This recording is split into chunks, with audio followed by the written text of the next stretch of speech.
ఏరియాలో కూడా ఈ లోగో ఏర్పాటు చేసుకొని ఈ సోషల్ మీడియా కమిటీని సిగరెట్ వ్యాప్తంగా విస్తరించడం ద్వారా మన యూనియన్కు సంబంధించిన అనేక అంశాలు కార్మిక వర్గానికి ప్రజలకు తెలియజేయడం ద్వారా మనకు యూనియన్కు లబ్ధి చేకూరుతుంది. కాబట్టి ఆ విధమైన కార్యక్రమాన్ని సోదరుడు రాజ్ కుమార్ గారు తీసుకోవాల్సిందిగా కోరుతూ ఈ కార్యక్రమాన్ని తీసుకున్నందుకు నా హృదయపూర్వక అభినందనలు తెలియజేస్తాను. ఈరోజు యాక్చువల్గా ఆదివారం 5-6 రోజుల నుంచి ఆదివారం కోసం ఎదురు చూస్తాం. మన ఇంట్లో పిల్లలు కానీ లేకపోతే మన భార్య కానీ లేకపోతే మిగతా వాళ్ళు ఎవరు చుట్టాలు కానీ అడిగితే సండే టైం ఇస్తాం. కానీ సండే మీరు యూనియన్ టైం ఇచ్చినందుకు మరొకసారి మిమ్మల్ని అందరినీ అభినందిస్తాము. ఎందుకంటే కేవలం శ్రీరాంపూర్ గోదావరి కానీ 1 డివిజన్లో మాత్రమే ఉదయపూట సమావేశాలు సక్సెస్ అవుతాయి. సరే మిగతా ఏరియాలు అయితే ఈవినింగ్ ఎక్కువగా సక్సెస్ అయ్యే అవకాశాలు ఉన్నాయి. ఈవినింగ్ సాయంత్రం కూడా ఎక్కువగా జరగడం జరుగుతాయి. సరే ఏదేమైనా ఈ హాల్ నిండా మనకు సంబంధించిన గొంతుకలు ఈరోజు కూర్చోవడం అనేది ఈరోజు యూనియన్కు మంచి లాభదాయకం. సరే ఈరోజు మన భక్తులు చెప్పినట్టుగా సిగరెట్ కాలేజ్ వర్కర్స్ యూనియన్ ప్రత్యేకత ఏంటంటే ఈరోజు సుమారు 80 సంవత్సరాలు ఈ సిగరెట్లో కార్మిక ఏదైతే సిగరెట్ సంస్థతో పాటు సమాంతరంగా పనిచేసి అనేక హక్కులు సంపాదించి పెట్టి ఈ యూనియన్ ఎన్నికల్లో 7 సార్లు ఎన్నికలు జరిగితే 4 సార్లు విజయం సాధించింది కేవలం సిగరెట్ కాలేజ్ వర్కర్స్ యూనియన్. అందుకే ఈరోజు ఇంతమంది మనం కూర్చోగలిగాం. చాలా మంది ఏమనుకుంటారంటే ఈ రాజకీయ ఇన్వాల్వ్మెంట్ ఎక్కువైపోయింది, ఏదో మొత్తం బాగా చేస్తామని అనే అభిప్రాయం కార్మిక వర్గం కలిగి ఉంది. ముఖ్యంగా మన వాళ్ళు చేస్తే గీస్తే ఒక ట్రాన్స్ఫర్ చేయగలుగుతారు, వాళ్ళు చేస్తే గీస్తే ఒక లైట్ జాబ్ ఇవ్వగలుగుతారు తప్ప కార్మిక వర్గానికి సంబంధించిన అనేక అగ్రిమెంట్లు కానీ లేకపోతే విధులకు సంబంధించిన స్టాటికల్ విషయాలు కానీ కేవలం సిగరెట్ కాలేజ్ వర్కర్స్ మాత్రమే అగ్రిమెంట్ చేయగలరు. రేపు మన డైరెక్టర్ కాలేజీలో సెక్షన్ పెట్టి పాల్గొన్నాం. మన అధికారం వివరించారు, కార్మిక వర్గం ఇచ్చారు. కానీ ఎమ్మెల్యేలు కానీ మంత్రులు కానీ ఎవ్వరు కానీ ఏం చేయలేని పరిస్థితి. అదే కాదు ఈరోజు చాలా మంది డైరెక్టర్ స్థాయిలో అధికారుల స్థాయిలో మీరు ఈ సమస్యలు పెట్టండి మేము కూడా సహకరిస్తాం అని చెప్పి ఈరోజు మనతో మాట్లాడుతున్న సందర్భాన్ని గుర్తుపెట్టుకోవాలి. ఆయనే కాదు ఈరోజు స్వయంగా చైర్మన్ గారు నాకు సీతారామయ్య గారికి ఫోన్ చేసి మీరు ఇష్యూ పెట్టండి, నాకు కూడా ఇంట్రెస్ట్ ఉంది, దీన్ని పరిష్కారం చేద్దామని చెప్పి మాట్లాడుతున్న సందర్భాన్ని మనం గుర్తుపెట్టుకోవాలి. అందుకనే కార్యకర్తలు ఎప్పుడు గళ్ళెగరేసుకుని తిరిగే అవకాశాన్ని కేంద్ర కమిటీ కల్పిస్తుంది తప్ప మీరు ఇబ్బందులు పడే ఏ కార్యక్రమాన్ని cigarette college workers union AIPC మీకు కలిగించదు. అందుకనే ఈ రోజు మన ప్రపంచంగా అనేక సమస్యలున్నా ప్రియారిటీ బేస్ మీద ఏమేమి మాట్లాడాలనే దాని మీద కూర్చొని బ్రాంచ్ కమిటీలతో కూర్చొని సెంట్రల్ కమిటీ నిర్ణయాలు తీసుకొని అనేక అంశాలు పెండింగ్ లో ఉన్న కొన్ని మాత్రం చేయగలుగుతా ఉన్నాం.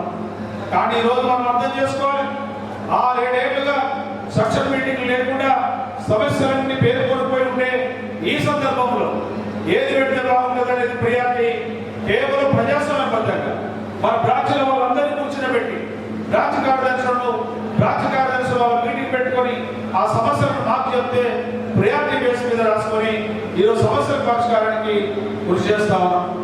తెలుసు మీ అందరికి ఎన్నికలు జరిగినాయి. ఎందుకు జరిగినాయి? ఉట్టిగా జరగలేదు. ఈ రోజు ఎన్నికలు పెట్టే పరిస్థితులు లేని కారణంగా మేనేజ్మెంట్ ట్రేడ్ యూనియన్లు రాష్ట్ర పార్టీ 3 ఏకమై కార్మిక సంఘానికి సంబంధించిన టైం అయిపోయినా కానీ ఎన్నికలు పెట్టకపోతే అన్ని కార్మిక సంఘాలను పిలిచి మాట్లాడారు.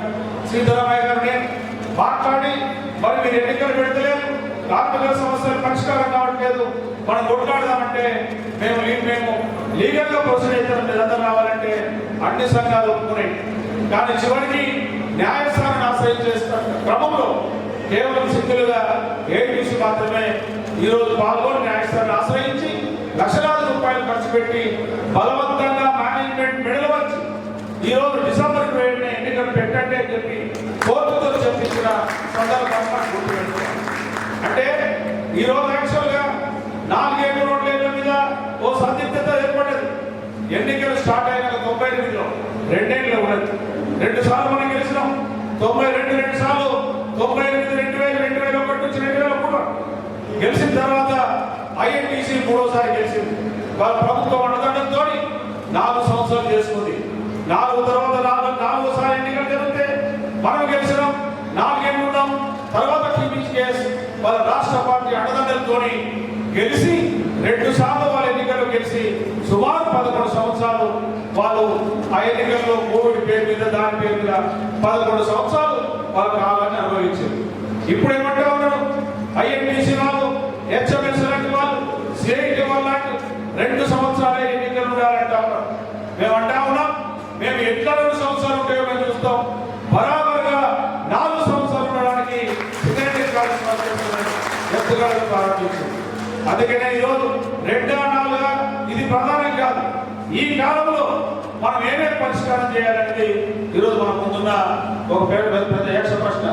అందుకనే ఒకవైపు కార్మిక వర్గం అంతా ఈరోజు కొత్త జనరేషన్ వచ్చింది, చదువుకున్న వాళ్ళు ఎక్కువైపోయారు. తీరా చూస్తే ప్రమోషన్లను మనం ఇంటర్నల్ ఎగ్జామ్స్ పెట్టాలని మేనేజ్మెంట్ కోరినాం.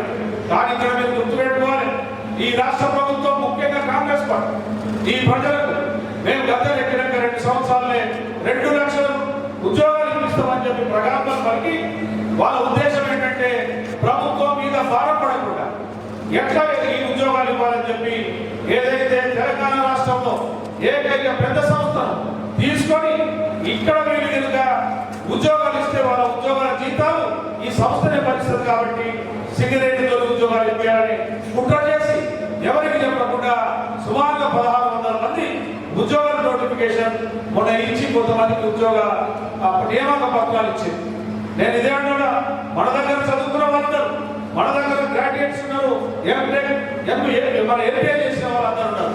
అందరూ అర్హులు ఉండగా ఒకవైపు యాజమాన్యం దొంగబెట్టి ప్రదర్శిస్తాం. ఏమంటావు అది మ్యాన్ పవర్ ఎక్కువైంది అంటావు, ఒకవైపు ఎక్స్ట్రా నుంచి తీసుకుంటావు. ఇవన్నీ డిప్లొమాటిక్ గా 2 మాటలు మాట్లాడే యాజమాన్యం మేము ముందే చెప్పినాం, వీళ్ళకి అవకాశం కల్పించాలని చెప్పి కోరితే కొన్ని జేబీ లాంటి లేకపోతే ఇంద్రాజ లాంటి క్లర్కులు లాంటి కొన్ని ఎగ్జామ్స్ పెట్టి తీసుకుంటా ఉన్నారు. అదే కాదు సింగరేణిలో మేము ఆలోచించినాం, గతంలో 2009లో ఈ సింగరేణిలో సెక్యూరిటీ గార్డు నియామకంలో మనమే ఇంటర్నల్ ఇప్పించినాం. సుమారు 500-600 మందిని సెక్యూరిటీ గార్డులో మనం ఇప్పించినాం. ఈసారి మనం ప్రయత్నం చేస్తామా? ఈ రోజు మన పరిస్థితి సింగరేణిలో 30% పర్మనెంట్ సెక్యూరిటీ గార్డు ఉంటే 70% ఈరోజు కాంట్రాక్ట్ వాళ్ళకు ఉంటా ఉన్నది. సరే కాంట్రాక్ట్ వాళ్ళు ఉన్నా వాళ్ళ వేతనాలు సరిగ్గా దొరక శ్రమదోపిడీ జరుగుతూ ఉన్నది.